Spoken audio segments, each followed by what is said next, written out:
Halo, kembali lagi bersama saya Rizky Fultan Dipayuk. Sekarang saya akan membuat tutorial mengenai pemetaan planimetrik sederhana. Nah, pemetaan planimetrik sederhana ini adalah materi pertemuan 11, ilmu ukur tanah, dan pemetaan. Nah, apa saja yang dia bahas dalam materi ini? Yang pertama adalah titik detail.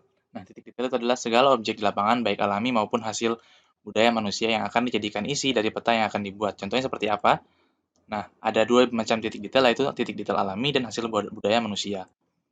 Contohnya, misalkan kita buat ada bangunan, kemudian ada jalan raya, ini tanahnya, kemudian eh, ini. Nah, ini sungai misalkan. Nah, yang dimaksud titik detail alami adalah sungai ini.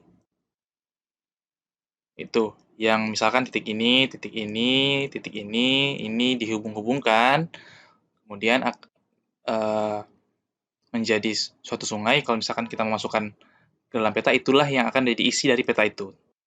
Contohnya sungai tadi. Kemudian hasil budaya manusia, contohnya apa? Itu jalan raya yang ini. Misalkan titik detail ini kita hubung-hubungkan akan menjadi eee, ketika kita hubung-hubungkan, nanti di peta akan menjadi suatu jalan. Kemudian ini juga misalkan titik detail yang ini, titik detail ini. Nah, ketika kita hubung-hubungkan akan menjadi suatu bangunan, seperti itu. Nah, apa saja sih yang mempengaruhi eee, titik detail itu? Yang pertama skala peta, apakah petanya skala besar atau skala kecil, kemudian tujuan petanya. Tujuan petanya misalkan untuk kalau misalkan contohnya peta kadaster, contohnya untuk pendaftaran tanah. Peta teknik untuk unsur topografi dan lain sebagainya. Kemudian metode apa yang sih kita gunakan dalam pengukuran titik detail ini? Yang pertama metode offset,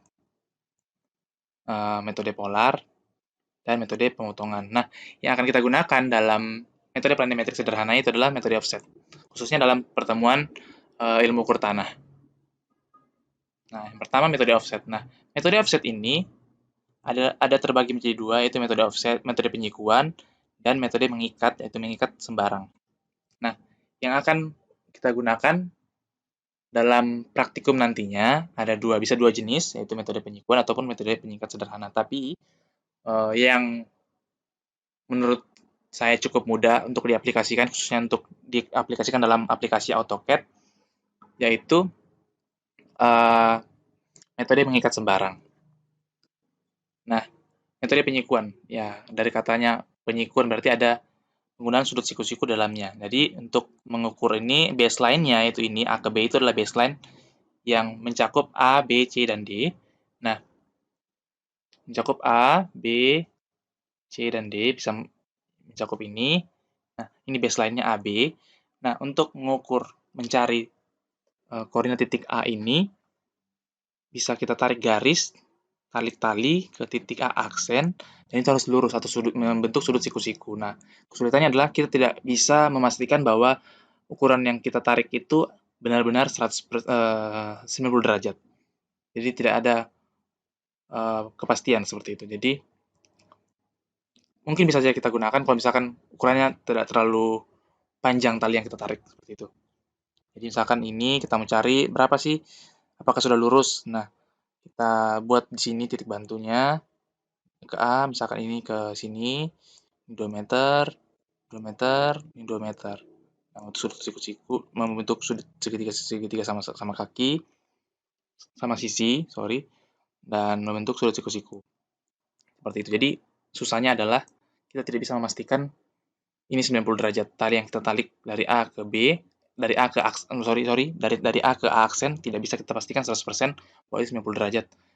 Kecuali jaraknya pendek, tidak terlalu jauh, maka errornya bisa kita perkecil. Kemudian metode mengikat sembarang. Nah, metode mengikat sembarang ini mempermudah kita untuk melakukan pengukuran karena uh, titik A, titik sorry, sini juga kita menggunakan sama-sama menggunakan baseline dari A ke B. Nah, yang mempermudah kita adalah titik P, P1, Q1, Q2, R1, R2 ini bisa sembarang saja kita letakkan seperti itu. Tidak perlu lurus. Bisa saja dari misalkan di sini, misalkan di sini, atau di sini, seperti itu. Jadi bisa bisa berbeda-beda. Nah, eh, seperti itu. Kemudian, contohnya misalkan ini dari titik A ke B. Kita mau mencari koordinat titik P, koordinat titik Q, dan koordinat titik R. Nah, menurut saya ini yang cukup mudah, nantinya kita bisa aplikasikan ke AutoCAD. Nah, misalkan titik A ini adalah titik 0,0. Misalkan ini titik 0,0. Nah, misalkan ini adalah satu, dari A ke P1, ini satu, ini satu, ini satu, ini satu, ini dua, ini satu. Berarti 1, 2, 3, 4, 5, 6, 7, 8. Sini 8. Berarti titik koordinat titik B adalah koordinat 8,0. Seperti itu.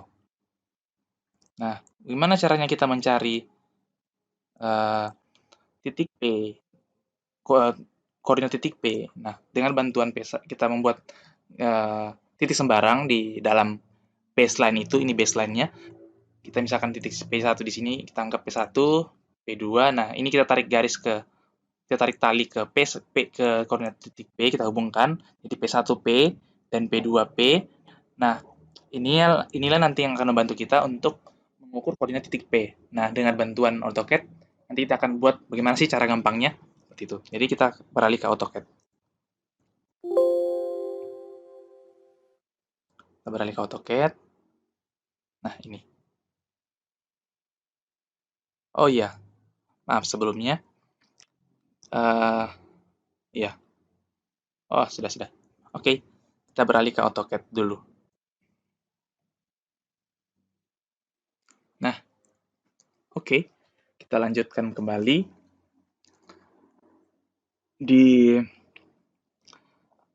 AutoCAD ini kita akan contoh membuat baseline dulu, seperti yang tadi, dengan titik awal, koordinat awal, yaitu 0,0.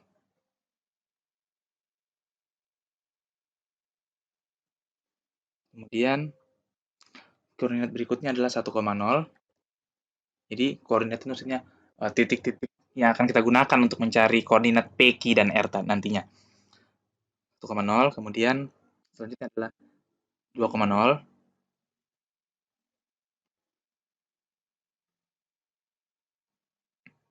kemudian selanjutnya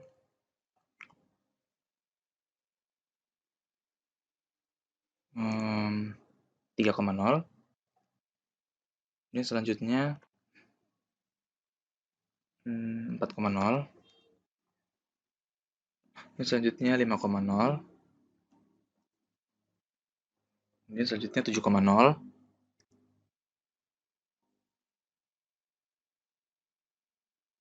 kemudian selanjutnya 8,0.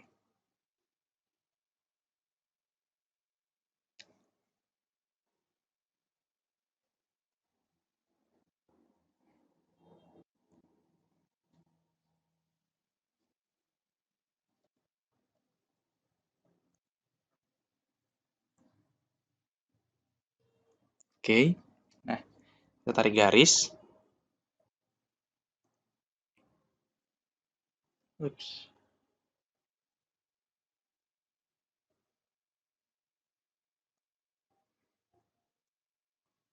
Nah, nah inilah yang akan menjadi baseline untuk mencari koordinat titik P, Q, dan R. Nah, eh, untuk mencari koordinat P, Q, dan R, kita asumsikan bahwa kita namakan dulu.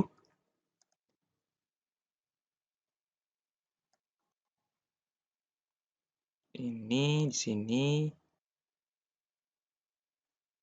ini A, kemudian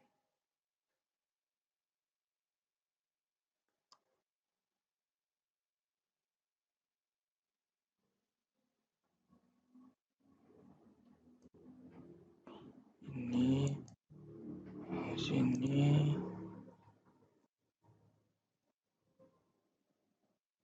sini, sini, sini.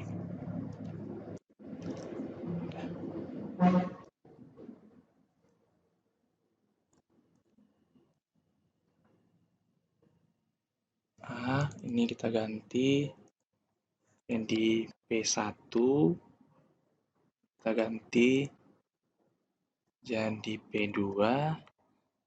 Ini adalah Q1,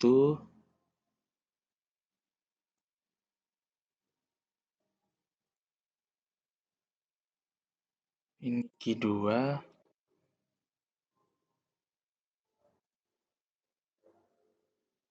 ini R1,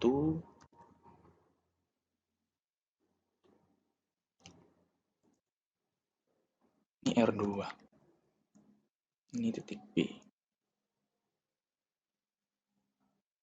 Oke.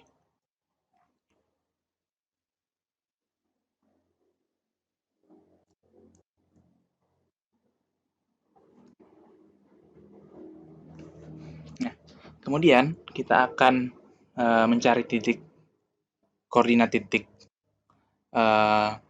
P. Pertama yang kita lakukan adalah membuat circle. Nah, gunanya circle-nya apa sih?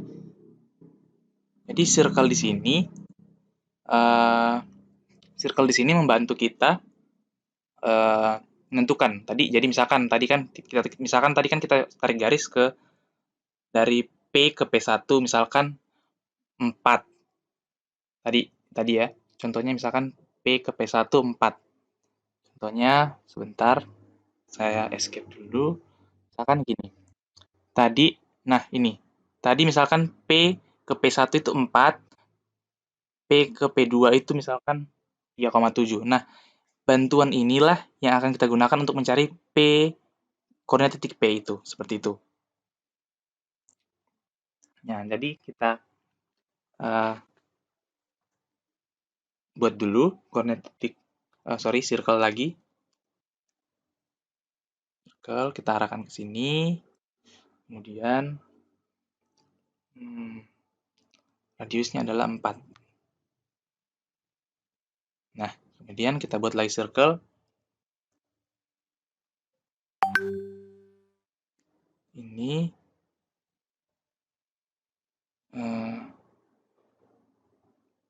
3,7. Nah, di sini kan ada perpotongan. Nah, perpotongan inilah yang merupakan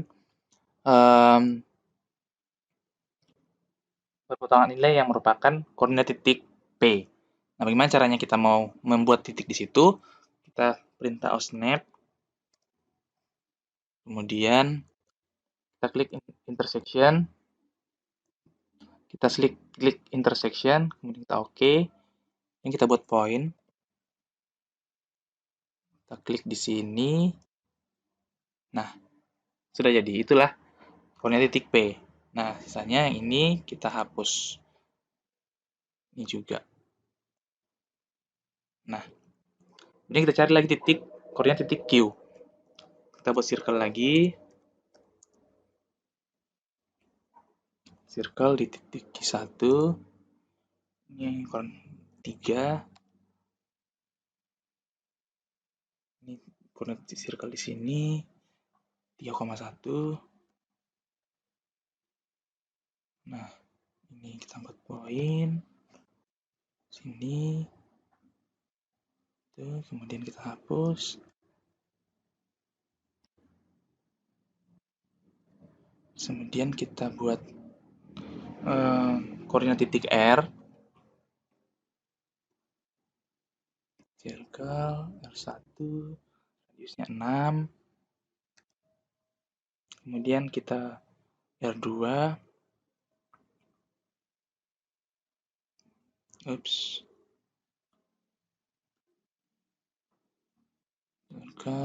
R2. Ini radiusnya 6,2.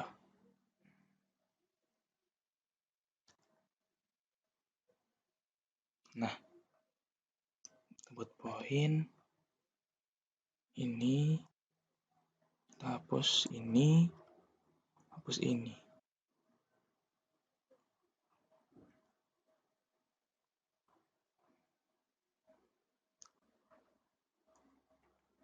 Kemudian kita hubungkan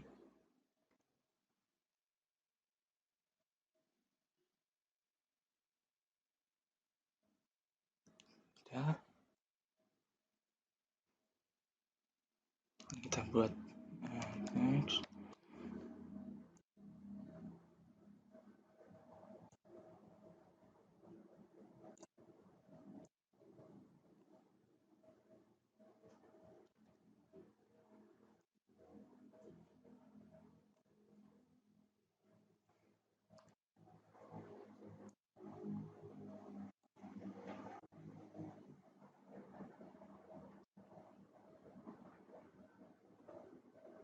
loop ini dia di sini. Kita sorong ke sini. Terlalu jauh ini. Ini sini. Nah,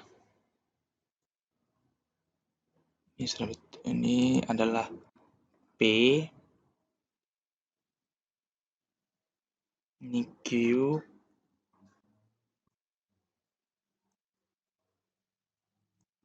ini adalah R. Nah, inilah koordinat titik P, Q, dan R. Jadi, dengan cara seperti itu, nantinya saat praktikum kita akan gunakan untuk mencari luas bangunan yang hendak kita ukur. Nah, mungkin itu saja yang saya bisa sampaikan. Lebih dan kurangnya saya mohon maaf. Terima kasih.